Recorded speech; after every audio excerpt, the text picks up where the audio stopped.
Royal Navy. Starring Penguin. It's all about Royal Navy. The Royal Navy, RN, is the naval warfare force of the United Kingdom, British Overseas Territories and Crown Dependencies, and a component of His Majesty's Naval Service. Although warships were used by English and Scottish kings from the early medieval period, the first major maritime engagements were fought in the Hundred Years' War against France. The modern Royal Navy traces its origins to the early 16th century. The oldest of the UK's armed services, it is consequently known as the Senior Service. From the 19th century until the Second World War, it was the world's most powerful navy. The Royal Navy played a key part in establishing and defending the British Empire. And 4 imperial fortress colonies and a string of imperial bases and coaling stations secured the Royal Navy's ability to assert naval superiority. Following World War I, it was significantly reduced in size.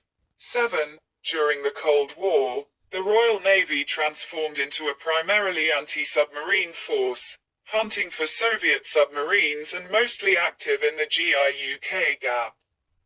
Following the collapse of the Soviet Union, its focus has returned to expeditionary operations around the world and it remains one of the world's foremost blue water navies. The Royal Navy maintains a fleet of technologically sophisticated ships, submarines, and aircraft, including 2 aircraft carriers, 2 amphibious transport docks, 4 ballistic missile submarines, which maintain the nuclear deterrent, 6 nuclear fleet submarines, 6 guided missile destroyers, 9 frigates, 7 mine countermeasure vessels and 26 patrol vessels. As of May 2024, there are 66 commissioned ships, including submarines as well as 1 historic ship, HMS Victory, in the Royal Navy, plus 13 ships of the Royal Fleet Auxiliary, RFA. There are also 4 Point-class Sealift ships from the Merchant Navy available to the RFA under a private finance initiative. While the civilian marine services operate auxiliary vessels which further support the Royal Navy in various capacities. The RFA replenishes Royal Navy warships at sea and augments the Royal Navy's amphibious warfare capabilities through its 3 Bay-class landing ship vessels. It also works as a force multiplier for the Royal Navy, often doing patrols that frigates used to do. The Royal Navy is part of His Majesty's Naval Service, which also includes the Royal Marines and the Royal Fleet Auxiliary. The professional head of the Naval Service is the First Sea Lord, who is an admiral and member of the Defence Council of the United Kingdom. The Defence Council delegates management of the Naval Service to the Admiralty Board, chaired by the Secretary of State for Defence. The Royal Navy operates from 3 bases in Britain where commissioned ships and submarines are based: Portsmouth, Clyde and Devonport. The last being the largest operational naval base in Western Europe, as well as 2 naval air stations, RNAS Yeovilton and RNAS Culdrose, where maritime aircraft are based. As the seaborne branch of HM Armed Forces, the RN has various roles. As it stands today, the RN has stated its 6 major roles as detailed below in umbrella terms. Preventing conflict, on a global and regional level, providing security at sea, to ensure the stability of international trade at sea, international partnerships, to help cement the relationship with the United Kingdom's allies, such as NATO, maintaining a readiness to fight, to protect the United Kingdom's interests across the globe, protecting the economy, to safeguard vital trade routes, to guarantee the United Kingdom's and its allies' economic prosperity at sea, providing humanitarian aid, to deliver a fast and effective response to global catastrophes. The English Royal Navy was formally founded in 1546 by Henry VIII, though the Kingdom of England had possessed less organized naval forces for centuries prior to this. The Royal Scots Navy, or Old Scots Navy, had its origins in the Middle Ages until its merger with the English Royal Navy per the Acts of Union 1707.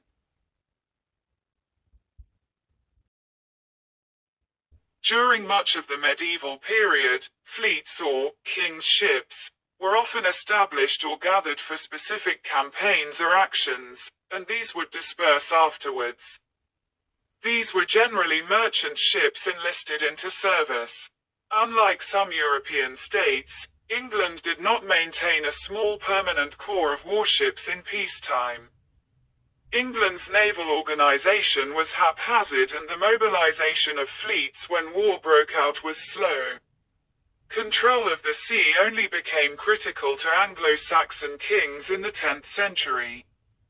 In the 11th century, Ethelred II had a large fleet built by a national levy. During the period of Danish rule in the 11th century, authorities maintained a standing fleet by taxation. And this continued for a time under Edward the Confessor, who frequently commanded fleets in person. After the Norman conquest, English naval power waned and England suffered large naval raids from the Vikings. In 1069, this allowed for the invasion and ravaging of England by Jarl Osborne, brother of King Svein Estridsson, and his sons. The lack of an organized navy came to a head during the First Barons' War, in which Prince Louis of France invaded England in support of northern barons, with King John unable to organize a navy. This meant the French landed at Sandwich unopposed in April 1216. John's flight to Winchester and his death later that year left the Earl of Pembroke as regent, and he was able to marshal ships to fight the French in the Battle of Sandwich in 1217, one of the first major English battles at sea. The outbreak of the 100 Years' War emphasized the need for an English fleet. French plans for an invasion of England failed when Edward III of England destroyed the French fleet in the Battle of Sluys in 1340. England's naval forces could not prevent frequent raids on the south coast ports by the French and their allies. Such raids halted only with the occupation of northern France by Henry V. A Scottish fleet existed by the reign of William the Lion. In the early 13th century there was a resurgence of Viking naval power in the region. The Vikings clashed with Scotland over control of the Isles, though Alexander III was ultimately successful in asserting Scottish control. The Scottish fleet was of particular import in repulsing English forces in the early 14th century.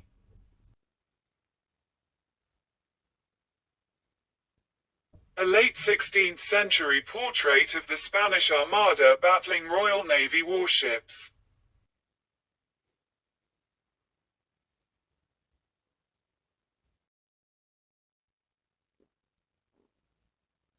HMS Victory, Nelson's flagship at Trafalgar, is still a commissioned Royal Navy ship, although she is now permanently kept in dry dock.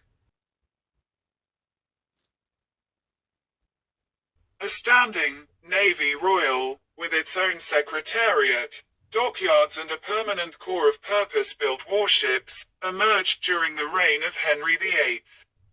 Under Elizabeth I, England became involved in a war with Spain, which saw privately owned vessels combining with the Queen's ships in highly profitable raids against Spanish commerce and colonies.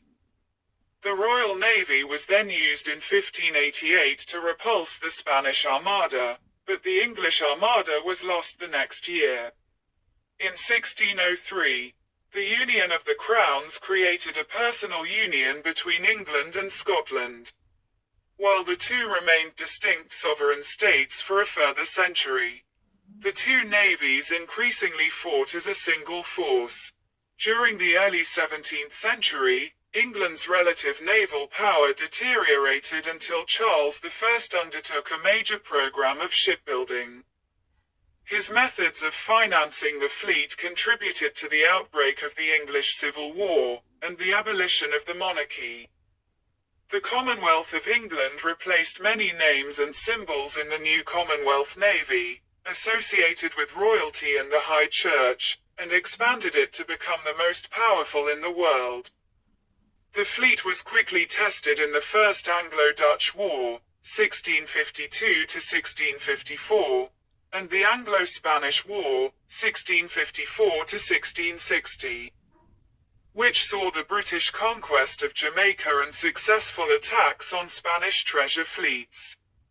The 1660 restoration saw Charles II rename the Royal Navy again, and started use of the prefix HMS. The Navy remained a national institution and not a possession of the Crown as it had been before. Following the Glorious Revolution of 1688, England joined the War of the Grand Alliance, which marked the end of France's brief preeminence at sea and the beginning of an enduring British supremacy which would help with the creation of the British Empire. In 1707, the Scottish Navy was united with the English Royal Navy. On Scottish men of war, the Cross of St. Andrew was replaced with the Union Jack. On English ships, the red, white, or blue ensigns had the St. George's Cross of England removed from the canton, and the combined crosses of the Union flag put in its place. Throughout the 18th and 19th centuries, the Royal Navy was the largest maritime force in the world, maintaining superiority in financing, tactics, training, organization, social cohesion, hygiene, logistical support and warship design. The peace settlement following the War of the Spanish Succession, 1702–1714, granted Britain Gibraltar and Minorca, providing the Navy with Mediterranean bases. The expansion of the Royal Navy would encourage the British colonization of the Americas, with British, North America becoming a vital source of timber for the Royal Navy. There was a defeat during the frustrated siege of Cartagena de Indias in 1741. A new French attempt to invade Britain was thwarted by the defeat of their escort fleet in the extraordinary Battle of Quiberon Bay in 1759, fought in dangerous conditions. In 1762, the resumption of hostilities with Spain led to the British capture of Manila and of Havana, along with the Spanish fleet sheltering there. British naval supremacy could however be challenged still in this period by coalitions of other nations, as seen in the American War of Independence. The United States was allied to France, and the Netherlands and Spain were also at war with Britain. In the Battle of the Chesapeake, the British fleet failed to lift the French blockade, resulting in the surrender of an entire British army at Yorktown. The French Revolutionary and Napoleonic Wars, 1793–1801, 1803–1814 and 1815, saw the Royal Navy reach a peak of efficiency, dominating the navies of all Britain's adversaries, which spent most of the war blockaded in port. Under Lord Nelson, the Navy defeated the combined Franco-Spanish fleet at Trafalgar, 1805. Ships of the line and even frigates, as well as manpower, were prioritized for the naval war in Europe, however, leaving only smaller vessels on the North America station and other less active stations, and a heavy reliance upon impressed labor. This would result in problems countering large, well-armed United States Navy frigates which outgunned Royal Naval vessels in single opponent actions, as well as United States privateers. When the American War of 1812 broke out concurrent with the war against Napoleonic France and its allies, the Royal Navy still enjoyed a numerical advantage over the former colonists on the Atlantic. And from its base in Bermuda it blockaded the Atlantic seaboard of the United States throughout the war and carried out, with Royal Marines, Colonial Marines, British Army, and Board of Ordnance Military Corps units, various amphibious operations, most notably the Chesapeake Campaign. On the Great Lakes, however, the United States Navy established an advantage. The routes of Royal Navy Captain James Cook's 3 voyages.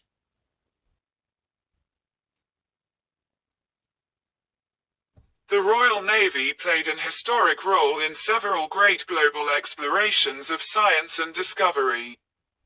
Beginning in the 18th century, many great voyages were commissioned, often in cooperation with the Royal Society, such as the Northwest Passage Expedition of 1741.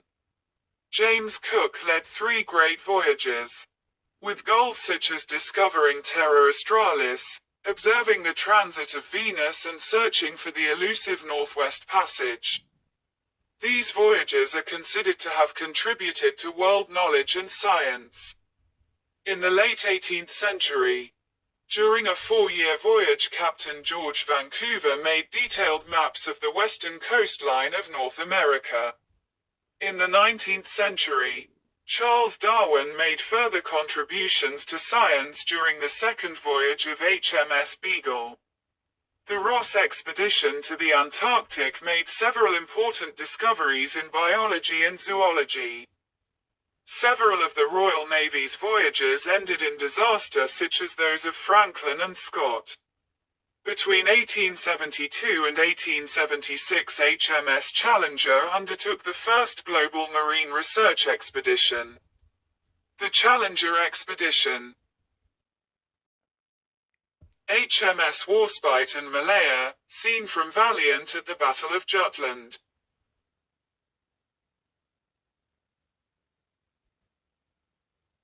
During World War I, the Royal Navy's strength was mostly deployed at home in the Grand Fleet, confronting the German High Seas Fleet across the North Sea. Several inconclusive clashes took place between them, chiefly the Battle of Jutland in 1916. The British fighting advantage proved insurmountable, leading the High Seas Fleet to abandon any attempt to challenge British dominance. The Royal Navy under John Jellicoe also tried to avoid combat and remained in port at Scapa Flow for much of the war. This was contrary to widespread pre-war expectations that in the event of a continental conflict, Britain would primarily provide naval support to the Entente powers while sending at most only a small ground army. Nevertheless, the Royal Navy played an important role in securing the British Isles and the English Channel, notably ferrying the entire British expeditionary force to the Western Front without the loss of a single life at the beginning of the war.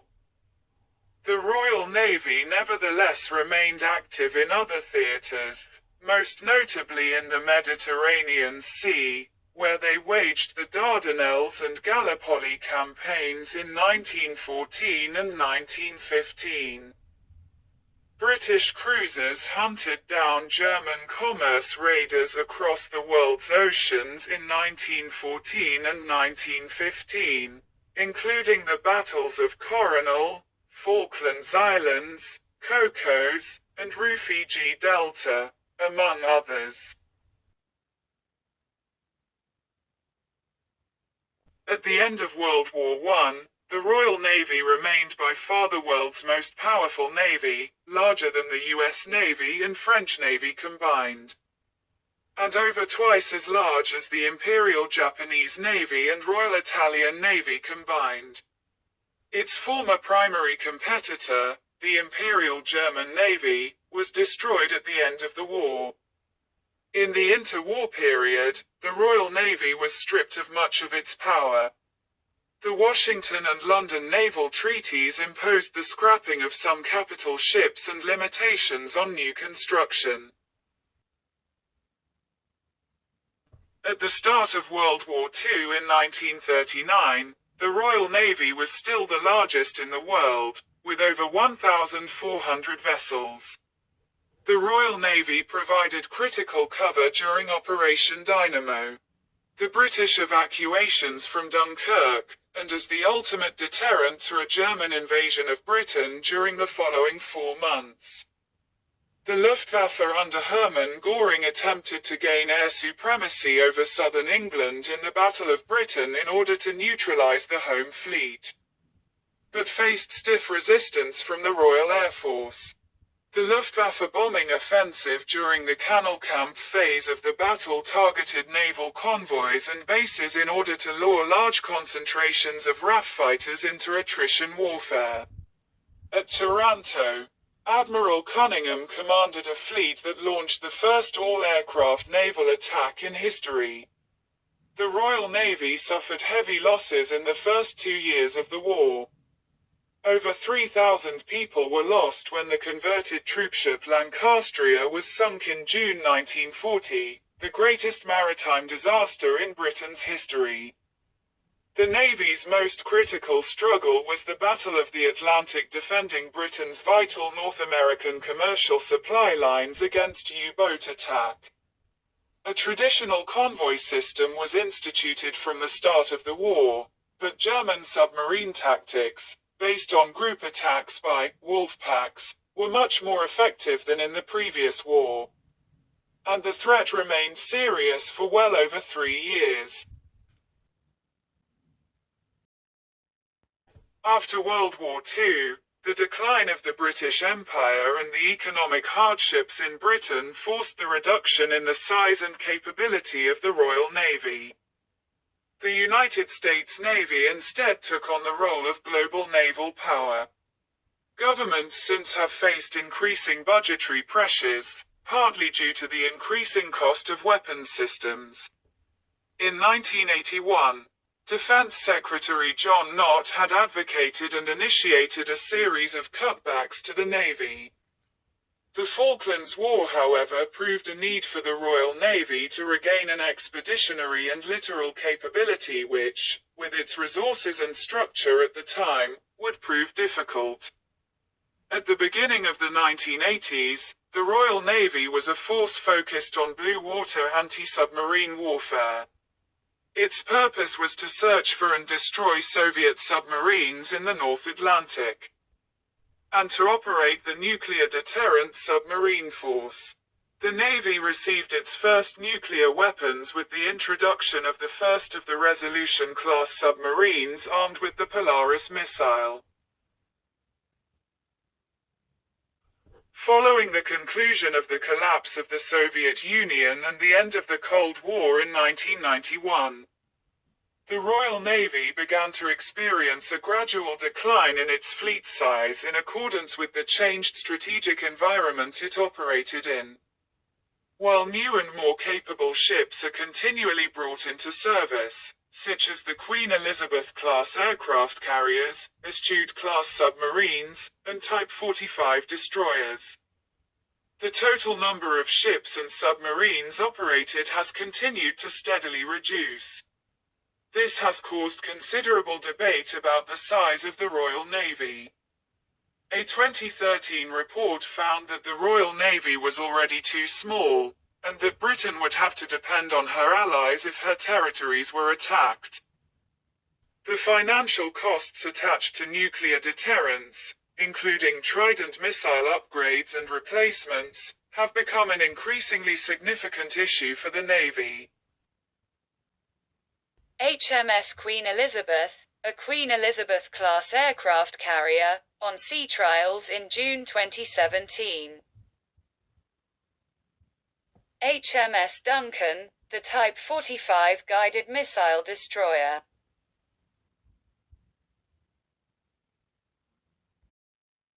HMS Kent, the Type 23 frigate designed for anti-submarine warfare. HMS Protector, a Royal Navy Antarctic patrol ship. HMS Astute, the first Astute-class nuclear submarine. Royal Navy Dolphin helicopter.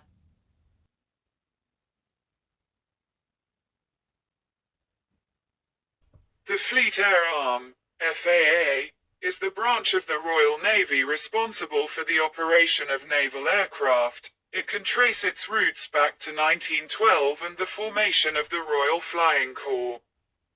The Fleet Air Arm currently operates the AW101 Merlin HC-4, in support of 3 Commando Brigade, as the Commando Helicopter Force, the AW159 Wildcat HM-2, the AW101 Merlin HM-2 in the anti-submarine role, and the F-35B Lightning II in the carrier strike role. The French Revolutionary and Napoleonic Wars, 1793 to 1801, 1803 to 1814 and 1815, saw the Royal Navy reach a peak of efficiency, dominating the navies of all Britain's adversaries, which spent most of the war blockaded in port. Under Lord Nelson, the Navy defeated the combined Franco-Spanish fleet at Trafalgar, 1805. Lieutenant, Admiral, Captain, Commodore, Commander, Midshipman, Admiral of the Fleet, Master's Mate, Petty Officer, Boatswain, Able Seaman, Leading Seaman, Master-at-Arms, Warrant Officer, Carpenter, Gunner, Sailmaker, Surgeon,